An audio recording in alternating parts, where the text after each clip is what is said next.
pour un essai inédit de la toute nouvelle Clio E-Tech hybride, une motorisation développée en parallèle de la gamme électrique chez Renault et que l'on retrouve aussi en version hybride rechargeable sur la gamme Mégane et Captur.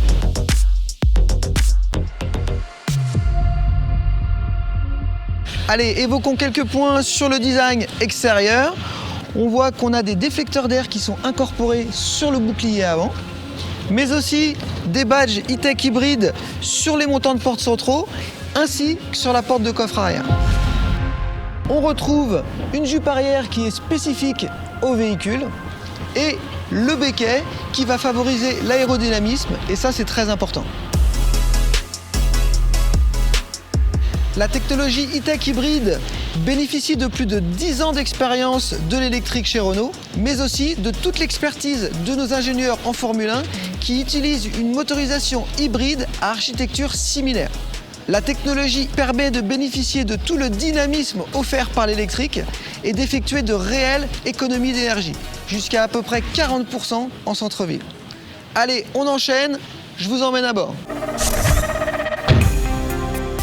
L'habitacle est celui d'une Clio haut de gamme avec l'affichage numérique au niveau du tableau de bord, l'écran vertical 9,3 pouces légèrement incliné vers le conducteur et ce cerclage bleu qui entoure le levier de vitesse et ce fameux mode B qu'on verra un petit peu plus tard dans notre essai qui va permettre de maximiser la récupération d'énergie.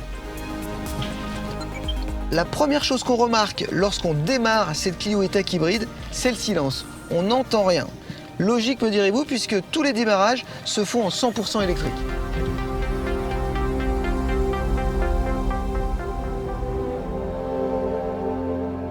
Allez, on est parti pour notre essai routier. On va commencer par le centre-ville.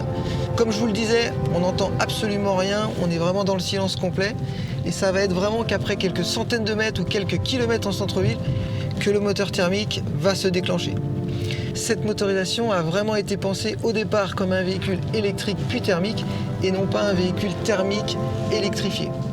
C'est la vraie différence apportée par cette Clio E-Tech sur le marché des citadines hybrides. Alors pour une conduite un peu plus dynamique ou lors par exemple d'un dépassement, il faut savoir que cette Clio E-Tech hybride dispose aussi d'un mode sport. Donc c'est très simple, via le Multisense, on peut donc enclencher le mode sport, ce qui va permettre de bénéficier d'une capacité dynamique assez hors norme par rapport à un véhicule de cette catégorie. Deux, trois petits mots au niveau de la liaison au sol. Vous savez que c'est la partie qui m'intéresse beaucoup puisque c'est mon corps de métier. Donc tout à l'heure on est passé d'un circuit en ville avec des aspérités, des passages de ralentisseurs et là on voit que la suspension est très bien calibrée pour absorber tout ce genre d'événements sur la route.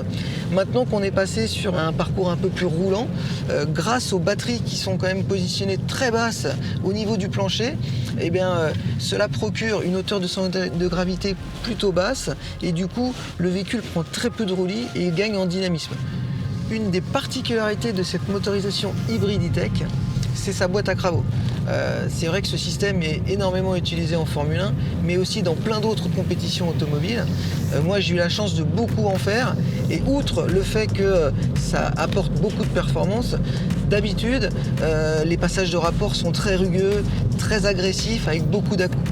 Là, je dois dire que tous les passages de rapport se font d'une manière très fluide. Le moteur électrique sert aussi à fluidifier les passages de rapport, d'où la douceur inhabituelle ressentie dans ce véhicule. Entre le moteur thermique et le moteur électrique, il existe 15 combinaisons de vitesse possibles. Eh bien, on ne les sent jamais passer. L'autre secret venu directement de la F1, c'est la gestion ultra fine de l'énergie. En effet, nos ingénieurs en Formule 1 ont appris à récupérer le plus d'énergie possible au moment de la décélération et du freinage et de pouvoir le restituer au moment le plus opportun. Bien ici, c'est exactement la même chose afin d'avoir toujours les batteries chargées et de profiter des bienfaits des moteurs électriques. En plus, pour maximiser cette récupération d'énergie, vous avez, comme je vous le disais tout à l'heure, un mode B sur le levier de vitesse. Quand vous l'enclochez, comme ceci, vous allez maximiser la récupération d'énergie, c'est-à-dire que sur chaque lever de pied, le véhicule va accentuer sa décélération et donc recharger encore d'une manière supplémentaire les batteries pour pouvoir encore une fois avoir le maximum d'énergie dans le véhicule. On n'a quasiment plus le besoin de toucher à la pédale de frein pour faire ralentir le véhicule. Ça a un impact direct sur l'usure de vos disques et de vos plaquettes.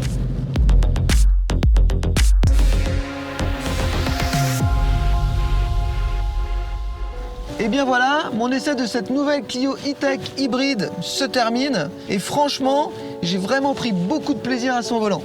J'ai passé à peu près les 3/4 du temps en roulage, en électrique en centre-ville. Et la consommation, à en voir les résultats, elle est juste incroyable. Un vrai coup de chapeau aux ingénieurs de Renault qui ont développé cette motorisation innovante. Si je devais résumer en 3 mots cet essai, je dirais que la voiture est à la fois confortable, sobre et très dynamique. Moi, en tous les cas, j'en redemande. Bravo à tous. Ah oui, j'oubliais. N'hésitez surtout pas à passer en concession pour essayer vous-même cette nouvelle Clio E-Tech hybride. Vous m'en direz des nouvelles.